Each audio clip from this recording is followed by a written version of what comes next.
I'm Peter, and today we've got a bit of a first from Wellhouse. This is the first ever vehicle they've built on a Tourneo with a high top. I'll show you the benefits of the high top in a minute, but I just wanted to highlight some of the differences between the Transit Custom van and the Tourneo MPV. It's a bit posher, it's got a bit more soundproofing, and also the most noticeable thing on the outside, you've got these smart 17-inch alloy wheels, a body kit, and I quite like this matte black decal on the B-pillar. It gives it a bit more of a premium feel.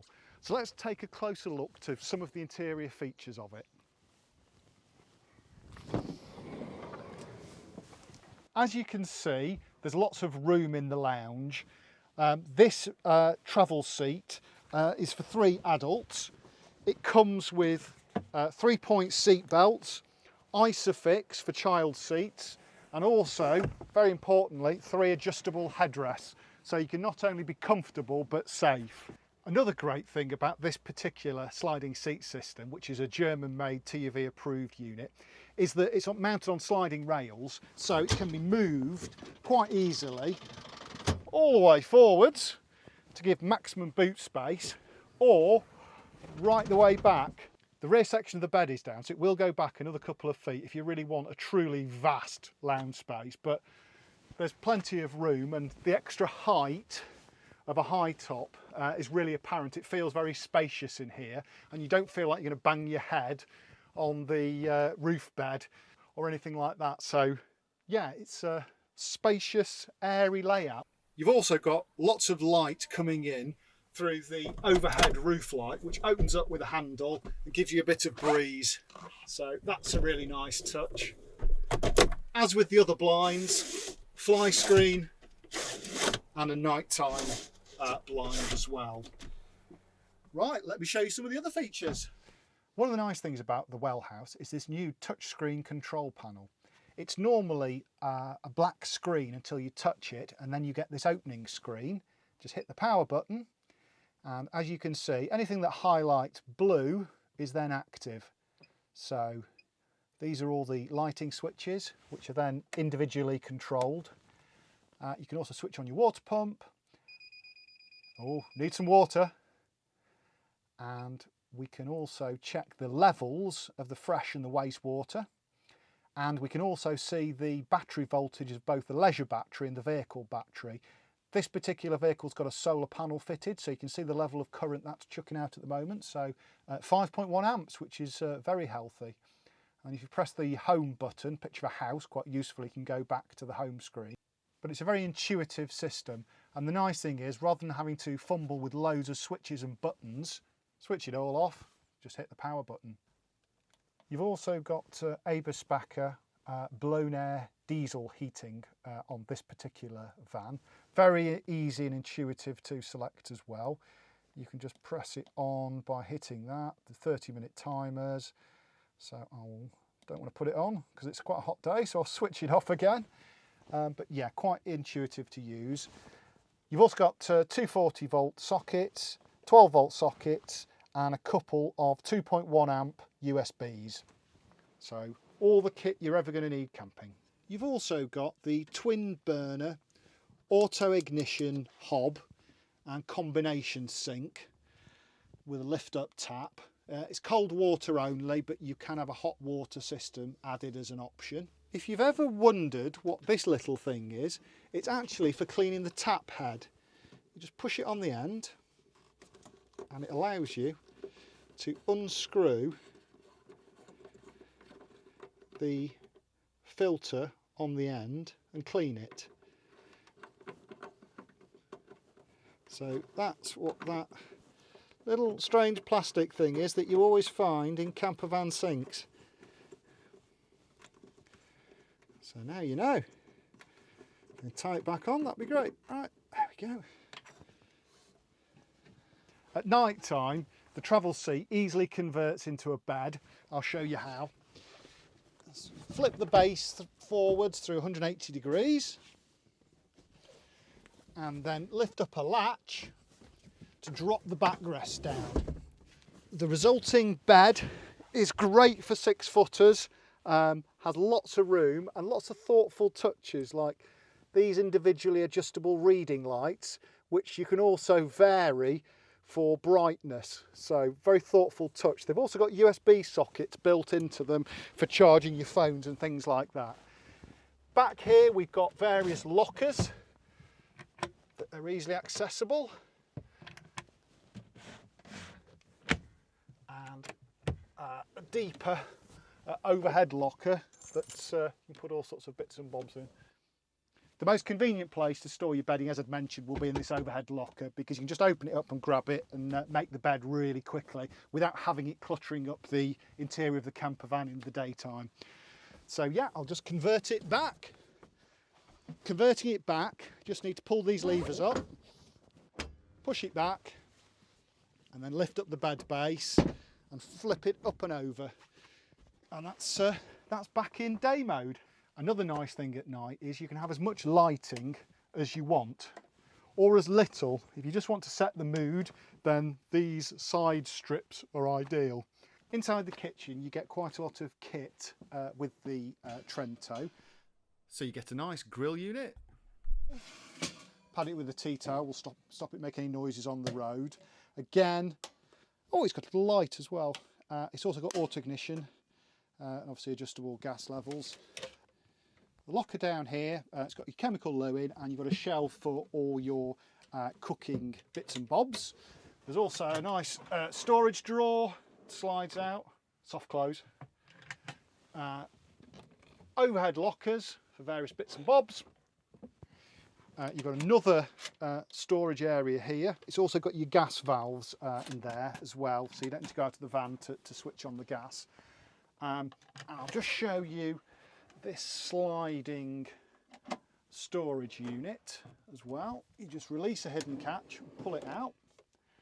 And there's also a 40-litre Dometic fridge. And they're really good. They're a compressor fridge and they work really well. They're not very tilt tolerant. So even if you're not parked on a perfectly level campsite, your fridge will work absolutely fine. Absorption fridges are not as tolerant of the level in that respect. So that's a good advantage to a compressor style of fridge. So all you could ever want with the kitchen kit. Once you get on a campsite, the first thing you want to going to do is to spin the seats round. Fortunately, it's very easy. Just release the latch and turn them round. This particular vehicle's got a fly-off handbrake, so rotating the driver's seat is a doddle. I mean, how easy was that? It doesn't really get much easier. You also get this multi-position dining room table which slides in and out. You can even rotate it if you want to have a laptop on it at a certain angle, or a tablet maybe. I'll just unwind it a bit more. And when it's not in use, it just folds out of the way. Normally when the seat's swiveled, you'd have it behind the seat backrest. But I think with the door open, mounted something like that, I think that's an ideal place for a cold beer on a warm sunny day. While we're in this area by the sliding door, you'll notice it's a nice moulded panel, because remember, this is the Tourneo base vehicle. You've got the curtains for nighttime use. You've also got a nice opening window for a bit of ventilation. And this is rather cool, you even get a sunshade. So that's great, keeping the glare out during the daytime. So yes, just a few little bits and pieces that sort of set this apart and make it feel quite a bit more premium. Inside the cab, it's a similar story. Everything feels very premium. You've got a leather trimmed steering wheel. You've got the Tourneo dash, which is slightly different in that it has useful storage compartments, and also some nice useful lockers just above the dashboard. This particular one's got a USB socket and a 12-volt socket, so you can charge all your gadgets. More importantly, as with all Fords, the steering wheel is adjustable for rake and reach in and out, and seat belts, height adjustable obviously. It's also got height adjustable seating and you can vary the angle of the seat base. You've also got a little knob here, gives you lumbar support, and obviously the backrest is highly adjustable, as is the headrest. So it's not hard to get a good driving position. Driving comfort on long distance, very important, and the extra sound insulation on this particular Tourneo model will be very welcome on long journeys. What else can I tell you? This particular model has been fitted with an optional automatic gearbox. I'd highly recommend that. It's a great option, well worth having. And you've also got Ford's excellent sat-nav system, Bluetooth syncing with your phone, and lots of other enhanced audio features. So that's a really good setup. And this particular one has got a heated windscreen, which is brilliant in winter, as well as heated seats, which are equally brilliant in winter. So lots of nice comfort features in this particular model. Steering wheel, lots of nice buttons to play with on the steering wheel for your audio controls, cruise control, and various radio settings. Instruments, typical Ford, they're nice and clear. Blue needles on the dials, very intuitive to use, and it also warns you about your speed limits, although it's always best to check. So yeah, great interior. Some of the other features you'll find on the Tourneos, you get loads of nice door pockets, which are really useful, and nice bits of trim. Central locking, lots of controls for the mirrors and electric windows. Your water tank fill point's down here, so that's quite convenient. The cap's not going to get all grubby. And this is unusual, sliding door on the offside, which allows you to easily empty the loo and also get access for servicing the appliances. So that's quite an unusual feature. Equally, you could use it for getting a bit of ventilation if you're cooking, or simply passing food through. So quite a nice feature to have. Well, here we are in the back with the seat slid fully back, and the space, as you can see, is pretty massive. There's not many people carriers you can stand up in, but thanks to the high top, there's a vast amount of luggage space. So whatever your touring kit needs are, this will pretty much swallow all of it. Mountain bikes, things like that, big bulky barbecues, garden furniture, whatever you can think of, you can probably stash it in here. So very flexible and useful space. When the seat slid forward, you've got access to the charging system, the mains consumer unit, and all your 12-volt fuses. There's also the fridge compressor, which is remote and can be easily serviced in there. Also back here, got your fully sealed gas locker with valve, an extra storage pocket there with a speaker for the rear sound system, and another storage locker here. This is for your external rinse-off shower, and this is for when you've got the boot full of stuff and you don't want to open the locker door. You can reach in and switch the gas cylinder on and off from this remote hatch. So quite a thoughtful feature, that. So yeah, we like it a lot. With the Trento 2, it's a UK made roof. It blends well with the bodywork of the original van and looks quite premium. The Tourneo base gives you extra refinements compared to the Transit Custom, and it's also worth noting that you get a 3-year warranty on both the conversion work and the Ford base vehicle itself.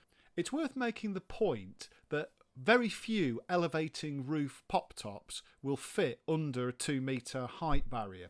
Most height barriers are around 1.8 metres, which no camper van can go through. So it really doesn't make much difference if you opt for a pop-top roof or a high-top roof. High-top roof, better insulated for winter use, you get additional storage, and they're easier to set up because when you get on a campsite, there's nothing else to do. So great peace of mind and a great British product.